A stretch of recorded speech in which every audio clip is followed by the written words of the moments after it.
بسم الله الرحمن الرحيم waxaan salaamayaa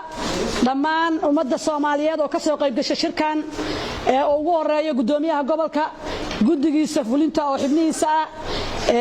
heer state iyo heer gobolbo waxaan sidoo kale salaamayaa odayaasha dhaqanka oo tiirka u ah deegaanada aan ku noolnahay ururka haweenka barwaaqo oo kaalin lixaad la ka soo qaatay dib u dhiska dalkan ururka dhalinyarada bahda saxaafadda ciidamada qalabka sido dhammaan qof kasta oo aqli saaxiib aan salaamaya assalaamu alaykum waraxmatullaahi wabarakaatuh bacda salaam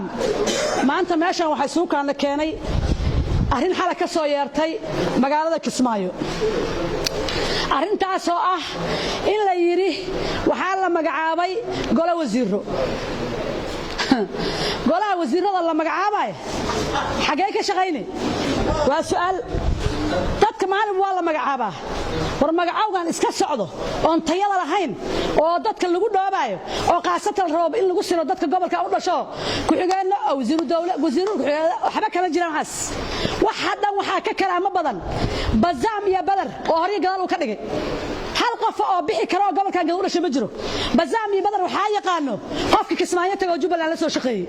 waa istaafka Axmed Madoobe waa ninkii nabadsugudu u magacaabay Khalid ku bedelay iyo ninkii garan ka dhigay warnin istaafkiisi garoonka iyo nabadsugudu u dhiibay dadku xagee ka bixi inay nacamlayaan hadda dadka gobolkan ka soo jeedo anigu ma cambaaraynayo sababtoo ah waxay rabaan wax dhagal libaax ay ku yara dhuuntaan say ila tahay sababtoo wax dhagal libaax wax xaqiiqo ah maaha Axmed wuu ogyahay gobolkan waxa ka jiro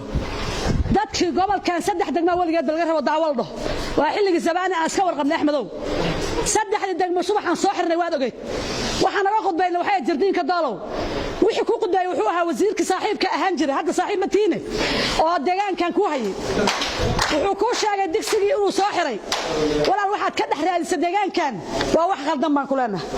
dadka aad magacawday oo u dhashay gobolkan hal qof aan cambaarayna kuma jiro waa maxaabiis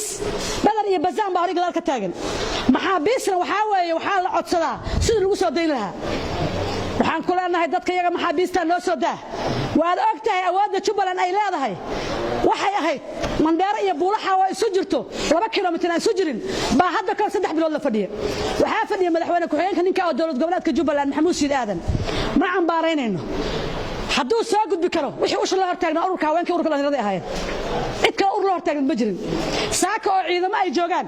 oo odayaasha dhaqanka iyo ururada bulshada iyo heer gobol iyo heer dawlad la isugu xiran yahayna waxa weeye saaka waxaas waa riyo dadka uu qaybinayo uu leeyahay baar dheeraad ka dagaysin adinka isla horreey waa sharmaakii talxa ah kuwa reer Axmed iyo reer Xasan ka isla daaway ka dagay uu leeyahay wallahi baan ku dhaartay anagoo saa u jiifna kama soo deey kara anagoo soo jeedna iska dhaaf waxay uga soo deey karaan gobolkan inay yimaadaan ayagoo kaligood ah inay dhahaan war maxaan qabsanaa dadku xil looga diidano looma necbo xil inay qaadaan diyaar baan u nahay laakiin waa goormo weey waa marka inta garoomada gobolka gad adinkoo shacab aad ka soo degtaan maxaa noo dan aan dhahnaa fariisano odayaasha dhaqanka imaadaan siyaasiyiinta imaadaan ururada bulshada imaadaan gobolkan maxaa u dan la dhahay weey wixii aad qaadaan waa in ku taageeranaa laakiin waxaan ku taageeraynin waxa aan ognahay oo waliba qaasata aniga aan sii ogahay idinkuma taageeraynin أنا كسي أقدر حقاركوت مركان تاس كجدبو وحنو جالسنا يا رجالها الصومالية محمد حسين روبلة يا مدحوينها ومضى الصومالية محمد عبد الله فرماجو وحن إذن الله كل رالك الله بحي هذا كذيك أول السعودي هذا السعودي سين ما نيت أحمد وهذا ماضي لا رب بلادي برا أحمد وهرتي لا رب بلادي يا بر حمر الله جيري ما كنت بيصير كنا جرا وزير حيشان رال لقاهين محمود سيد الصهر مرة قال كعيدك على قال محمد محمد قال كان كنت ستعذر حا كنت استقبل كان ولي انت ما طبعا كنا ضروري حتى ما تغيبنا مساكين يا قبل مساكين قبل كان waxa ka sheekay maxaa waay war ciidan la cilaan jirin qof aad keenay kartaan baan jirin wax la insa magacaaba beena maxaabiis bazaami badar meelaha ka taagan baatiin Allah in soo badbaadin leena prime minister ku waxaan leenahay